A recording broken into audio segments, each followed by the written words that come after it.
Hey AP, I'm so sorry this is super late. But we're gonna look at lines 157 to 209, and just kind of pick up on some themes and interesting points and stuff.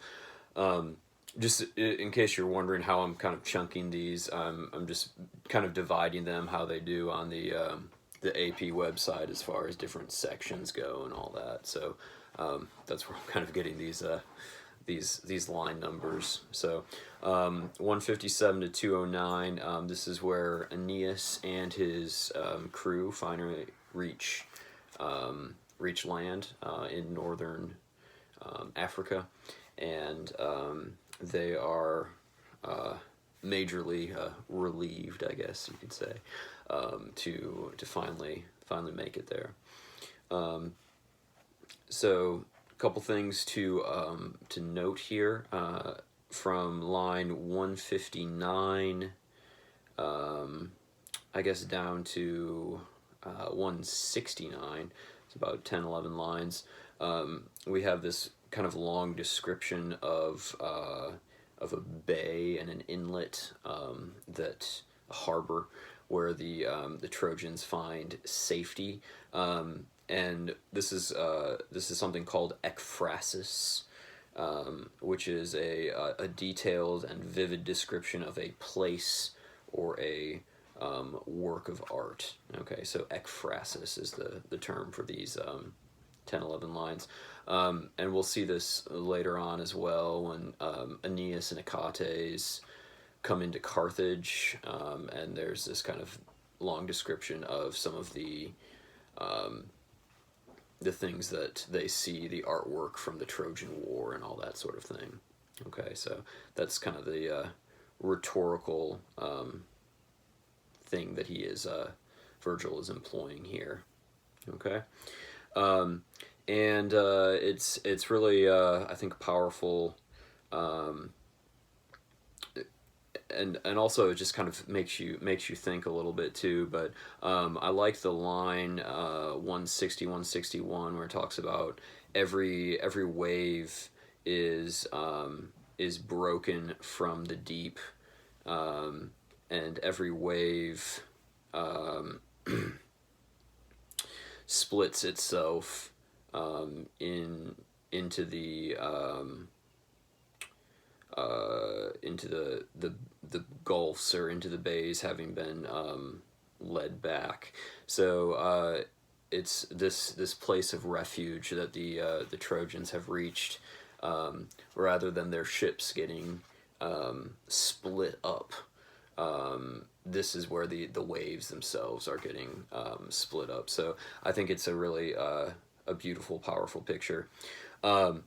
But at the same time, it's also a little bit disquieting, because you see words like line 165 where it talks about the grove, and it's hanging over, or could also be threatening with quivering shade, which can be read as just it's a nice shady grove, but it can also have a kind of ominous undertone.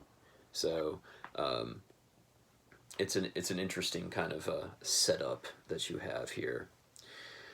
All right, and also it's described as the home of nymphs as well, which is another kind of interesting feature to take note of. And then he talks about here, not any chains hold tired ships. Okay, and your book notes this is kind of a bit of a personification, because ships themselves don't actually get tired. It's the Trojans that are tired. So you can take that as personification, and also you could also kind of take it as a transferred epithet as well. All right. And then Aeneas kind of goes off, and you get a picture of the number of ships. He's got 7 ships out of his 20 that reach this particular harbor. And he goes off and kind of searches for food for them, basically. And as they are kind of recovering from their great storm, you get some nice pictures here. Line 172, the Trojans, they gain the hoped for sand. So he kind of he puts the sand at the very end, right next to the Trojans. So they finally get there. It finally gets at the end of the line. It's a nice picture. Oh, and then Ben, this one is for you. The let's see here, line, what is it, 171. I think we get an ablative with cardinal numbers. Yes, Aeneas takes up 7 from the whole number, from all the number. So you get a nice ablative with cardinal numbers there. 171. So thought you might appreciate that one.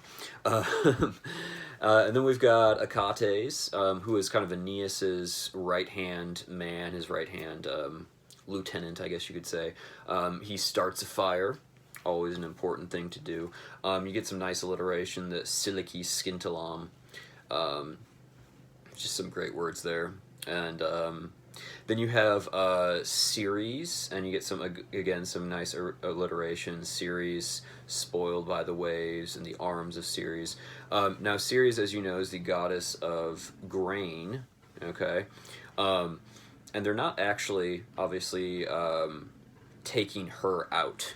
Okay, like they're not getting her ready and preparing her. This is what's called metonymy. Okay, so where they use the name to signify something else. So Ceres here is signifying grain itself. All right, so it's a pretty common thing. Virgil particularly likes to use metonymy. All right. All right, and so obviously grain getting wet is a bad thing. So they're doing their best they can to dry it out, and then talks about like crushing it with a rock as well later on. All right, and then Aeneas goes on a little expedition. All right, and Achates does go with him as well. So first thing he does, he climbs a rock to see if he can get a good view of the sea. And you get a nice indirect question, if he can see anything of Antheus battered by the wind and the Phrygian biremes, and so he climbs a rock to go see if he can spot his friends, but of course there is none in view. Okay, and that's what we learn on 184, 185. So he doesn't see any ships, but he does spot some stags. All right, so he spies some food, and this is a nice. We got some chiasmus here. So nawem nulam, and then tres keros. All right, so remember chiasmus is that A B B A word order. All right. Okay, and then you get this kind of description of this herd of deer, and the whole herd follows these, the leaders, that is, from the back, and then the long line feeds through the valleys, and it's kind of nice, again, nice word picture. You've got this, the long line is kind of all separated throughout the line of poetry, so it's a kind of nice little picture. All right, and then Aeneas gets the weapons from Achates that Achates was carrying, and he kills 7 7 of these stags. All right. Um, and it's some nice pictures here too, talking about him mixing the crowd and then driving them, driving the whole mob. So it's kind of just a nice little crowd or nice little herd, and then once he starts shooting, it all gets kind of really chaotic for them. So he switches from wool goose, just which is a lot of times used for like the common people, that sort of thing, to turbomb, which is much more of a kind of chaotic sort of connotations. All right. He's driving them with weapons. All right, and then he makes the number equal with the number of ships. So he kills 7 of them, which is the same number of ships he has. Okay, and you have these anticipatory subjunctives there. We don't see them a whole lot, but they're not super uncommon, but we don't see them a ton. But prius quam, and then you've got the fundat and iquet. Okay, those are both subjunctives with the prius quam. Okay.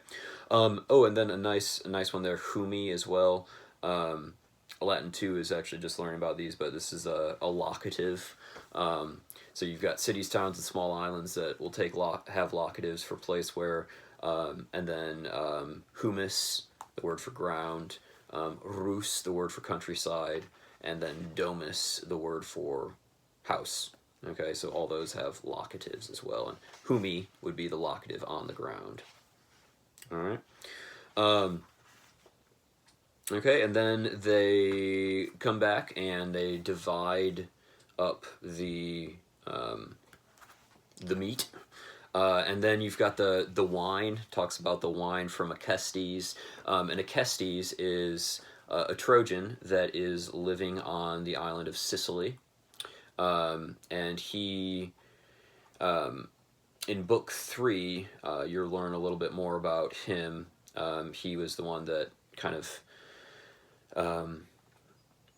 helped the, actually, I apologize. I think they do meet him on book 3. Well, actually, no, maybe not. Book 5, they definitely do. Book 5 is where they have like some funeral games in honor of Anchises, Aeneas' father. And then some of the Trojans with Aeneas are tired of journeying, so they stay with Acestes on Sicily. All right, but apparently they have already met Acestes. I guess it is book 3. I'm sorry. So he's 3 and 5. There we go. All right. And you'll notice here some nice word picture here. 195. He divides the wine which good Acestes had loaded in jars. You'll notice that bonus is modifying Acestes, but it's also right next to the wine. So Acestes was giving him the good stuff, was not giving him the cheapo wine, $3 chuck or whatever you want to call it. And then you see on the Trinacrian shore, another name for Sicilian shore. Okay, and then we have this really famous speech for Aeneas. Just want to kind of look at this one briefly too before we move on. So, oh comrades, compadres, and for neither are we ignorant of evils before. Oh, those having endured graver things. Okay, so obviously vocatives, graviora, nice comparative. God will give an end also to these things. Okay. Now, obviously, he is talking in a pagan context, but I think as from a Christian point of view, I think we can take a lot of hope too, because God has all things in his hands, and he will these difficulties that we're going through right now, he will provide an end to them as well. So that is something to take hope in, even though obviously this is just a story, but there's still truth in it. Um, and then we have wos et. So this is anaphora. Remember when you have the same word or couple words repeated successively. So you have endured the Skillen rage and the rocks sounding within. You have experienced also, or you have both done this and experienced the Cyclopean rocks. Okay, so what he's doing here, he's reminding them of some trials that they've gone through already. So the rage of Scylla, they didn't go actually super close to Scylla because they had been warned, but they had sailed past Scylla. And then they had sailed by the island of the Cyclops, and they had actually picked up a guy there. And we learn about this in book 3, because remember, we are in medias res right now. So he's recalling to them, reminding them of really difficult times that they have gone through already. All right. And then you have a really good chiasmus here on this next bit. Recall your spirits or courage, and send away or dismiss sad or shameful, not shameful, sorry, sad fear. Okay, so you've got your imperatives, and then you got your direct objects in the middle. All right, and then super famous line here. Perhaps it will be pleasing at some time to remember even these things. Okay, so looking back on this one day, it may even bring us joy. Okay, remember all those things we got through together. All right, so that's a powerful line, and you kind of gotta have perspective, that difficulties don't last forever. All right, we will get through this. Through various misfortunes, through so many dangers of things, we extend our course to Latium. Okay, so in other words, our purpose, our plan has not changed. Okay, so we are extending that course, keeping that course going toward Latium. And then a nice word picture here, where the fates show quiet or peaceful seats, abodes. You'll notice there that Cedes is going inside that ubi clause, but it's also right next to Latium. Okay, so it's a really nice word picture, because Latium is where their final home is. There it is right, okay, and Phos, again, is this kind of divine will, okay, not human. This is divine, so it is right, it is divine will, that the kingdoms of Troy rise again, okay, and then strengthen yourselves, and preserve yourselves, save yourselves for favorable things. Okay, so you see that. You'll notice the secundis is right at the end, so save yourself for that secundis, that favorable thing which is coming. Okay, and he puts that right at the end. All right, and then this last bit, he speaks with such things with his voice, and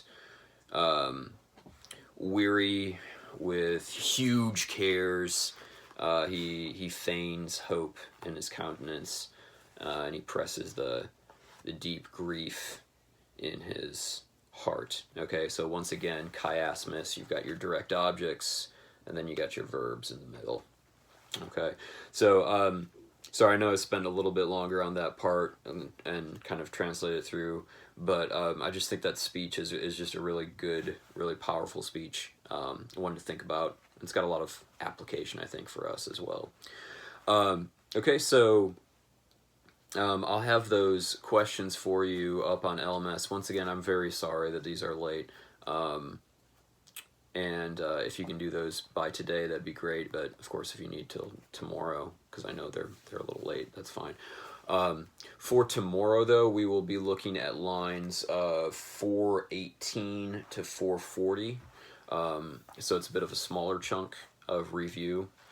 And then the next day, we'll finish book 1 in our review. And that is a longer section, so, you know, if you want to work ahead, since tomorrow's a shorter day, if you want to work ahead on the next day for that, that might be wise, just so you don't have as much to review. Okay? So, yeah. Love you guys, and talk to you later.